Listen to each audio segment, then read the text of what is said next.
क्या तुम्हें मालूम नहीं कि एक हफ्ते बाद मेरे बेटे खालिद की शादी होने वाली है। लड़की वालों से मैंने जहेज में पलंग, अलमारी, फ्रिज, कूलर, वॉशिंग मशीन, सिलाई मशीन, एक कार और 20 लाख रुपए का मुतालबा किया है। सब सामान तो उन्होंने भेज दिया है, लेकिन 20 लाख में से सिर्फ 15 लाख ही उन्होंने दिए हैं और बाकी के 5 लाख शादी के दिन देने का वादा किया है।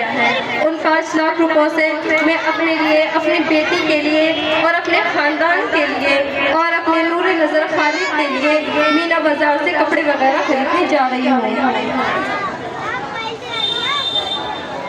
वाह बहन वाह, तुमने तो कमाल ही कर दिया। जहेज में इतना कम सामान क्यों मांगी हो? इन चीजों के साथ एक पेट्रोल पंप और एक स्टेशन और साथ में दो तीन हेलीकॉप्टर भी मांग लिए होते, ताकि शॉपिंग करने के लिए यूं पैदल नहीं बल्कि जहेज के हेलीकॉप्टर में सवार होकर जाती। अच्छा एक बात बताओ, तुम्हें जहेज देते हुए बिल्कुल शर्म नहीं आई? आखिर तुम्हारे पास भी एक नौजवान बेटी है। कल जब तुम उसकी शादी के लिए लड़का ढूंढोगी और लड़के वाले जहेज में इन्हीं चीजों का मुतालिबा कर दे, तो क्या तुम्हारी इतनी हैसियत है तुम अपनी बेटी के जहेज में ये सामान दे सकोगी? तुम चुपचाप रहो हस्मत, तुम तो मेरी माँ को इस तरह डांट रही हो जैसे कि कोई उसने बहुत बड़ा गुनाह कर लिया हो। और जहाँ तक मेरी शादी का सवाल है, मैं तो लाखों में एक हूँ, तुम देखना रिश्तों की लाइनें लग जाएंगी। अल्लाह करे तुम्हारी शादी सहूलत के साथ हो जाए, लेकिन जहाँ तक मेरा ख्याल है वो ये है कि तुम्हारी अम्मी जान ने जहेज का मुतालबा कर लड़की वालों पर जो जुल्म किया है, मुझे तो डर है कहीं अल्लाह ताला इसकी सजा दुनिया ही में ना दे दे। चलिए अम्मी जान, हम पहले ही बहुत लेट हो चुके हैं। इस जैसी मुल्लानी और हजन औरतें तो इसी तरह उल्टी सीधी बातें करती रहती हैं।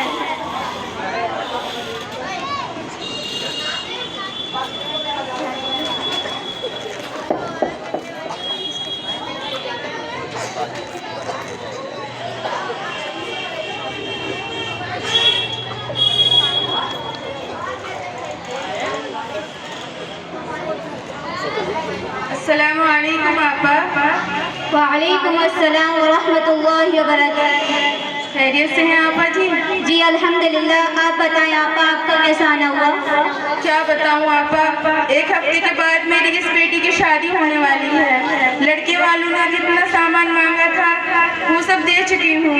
उन्होंने 20 लाख कैश का भी मुतालिबा किया है, जिसमें से 15 लाख रुपए मैंने खेत बेचकर अदा कर दिए हैं। अब मेरे पास खेत नहीं है, इसलिए बाकी 5 लाख रुपए का इंतजाम भीख मांग कर रही हूँ।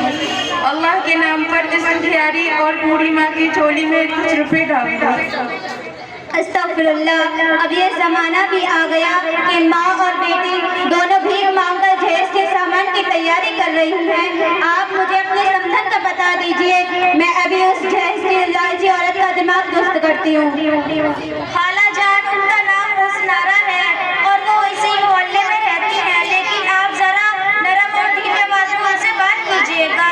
कहीं ऐसा न हो कि वो आपकी बातें सुनकर गुस्से में आ जाए और मेरी शादी तोड़ दें, जिसके बाद मेरी इस बूढ़ी माँ को मेरी शादी करवाती फिर से यहाँ वहाँ का चक्कर लगाना पड़े। तुम इसकी फिक्र मत करो बेटी, अगर उसने जहेज का सारा सामान वापस नहीं किया तो मैं अपने बेटे तारिक की शादी तुमसे करा दूंगी।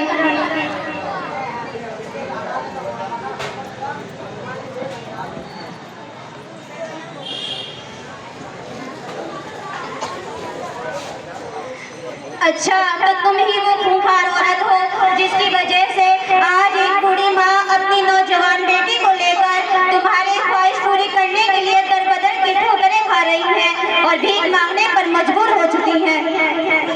खामोश हो जाओ मौलवियाई, अभी अभी मुफ्तियान फतवे दिए जा रही हो। अब तो मेरा दिमाग मत खाओ। पता नहीं सुबह उठकर किसका मुंह देख लिया जो तुम जैसी मौलवियन और मुफ्तियान औरतों से मुलाकात हो रही है। अरे तुम्हें क्या मालूम कि मैंने अपने बेटे खालिद को कितनी मुशक्कतों से पाला है और उसकी तालीम की खातिर मैंने कितनी चीज़ों को कुर्बान किया है। और इसी पर बस नहीं, मैंने अपने बेटे की तालीम नेपाल के बजाय अमेरिका में कराई, ताकि मेरा बेटा लाखों और करोड़ों में एक हो। और उसके बचपन से ही मेरा सपना था कि मैं अपने बेटे की शादी खूब धूमधाम से करूँगी और लड़की वालों से बहुत सारा जहेज भी लूँगी। अरे शर्म करो, इससे तो अच्छा ये था कि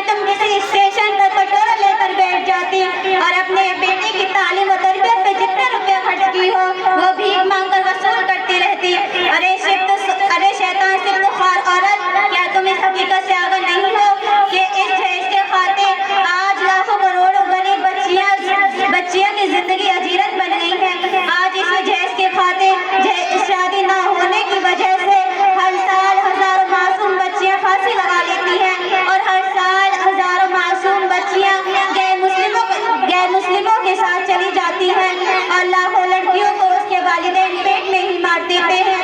और तुम कहती हो कि तुमने अपने बेटे को बहुत मोहब्बत और मुशक्कतों से पाला है। तो मैं तुमसे एक सवाल करती हूँ, क्या लड़की के वालिदैन ने अपनी चांद की बेटी को मोहब्बत और मुशक्कतों से नहीं पाला है? क्या उसकी तालीम व तरबियत पर रुपये खर्च नहीं होते हैं? जरा ठंडे दिमाग से सोचो।